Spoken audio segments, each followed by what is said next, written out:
There are not sufficient votes on the floor of the Senate to pass the House continuing resolution, period. We do not want to see the government shut down, number two. Number three, if we're going to get this resolved as we should, it ought to be done on a bipartisan basis. We've asked for 30 days to accomplish that. That's not unreasonable. Let's do that. That's sensible. Confrontation is not what America wants. Cooperation is. So it's either shut down or we pass the funding measure. But you can ask them. They're right there. We need to avoid a shutdown, but the 6-month CR is a partisan hot mess at this point, and we're united in favor of a 30-day extension to April 11 without the massive ceding of authority that creates a slush fund for President Trump to administer on his own with the kind of abuse, slashing, and trashing of services that are essential for the federal government to provide.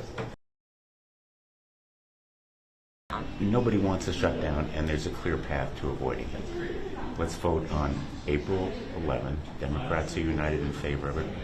We think there are votes on the Republican side for it as well, because it would enable negotiation in good faith to a bipartisan solution. Right now, Republicans are trying to push through a sheer partisan bill.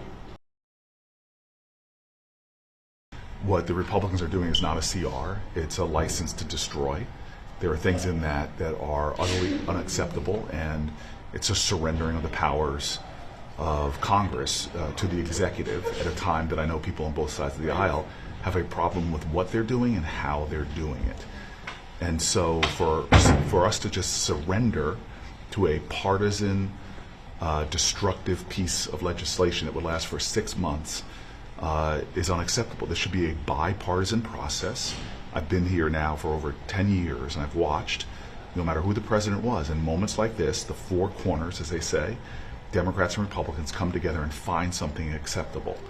But for us to capitulate to this destructive bill that violates the separation of powers, that undermines the safety and security of Americans, it's going to be things that allow us to cut cops programs, cut disaster relief, further destroy agencies and departments in ways that undermine safety and well-being is outrageous to me.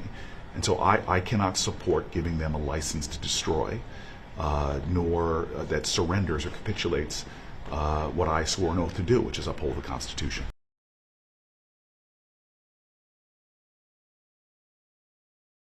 Without reconciliation, the CR levels on defense are a disaster.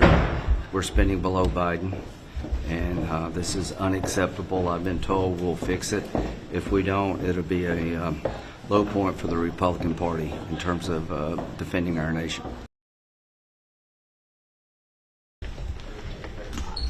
I think they'll cave.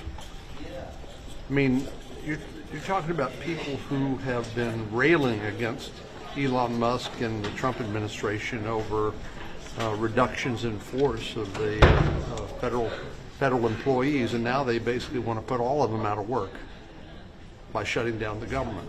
So that seems to be, I don't know how you reconcile those two positions. Well, I think they need to listen to Senator Fetterman. Shutdowns don't solve any problems. The same things, the same reasons why you shut down are there staring you in the face when you reopen. So they just need to deal with the reality that they lost the election on November the 5th. I know a lot of this is just being done out of spite and anger, and they just don't know what else to do, so they want to shut down the government. We have to be responsible, keep our government open, and pass a real budget.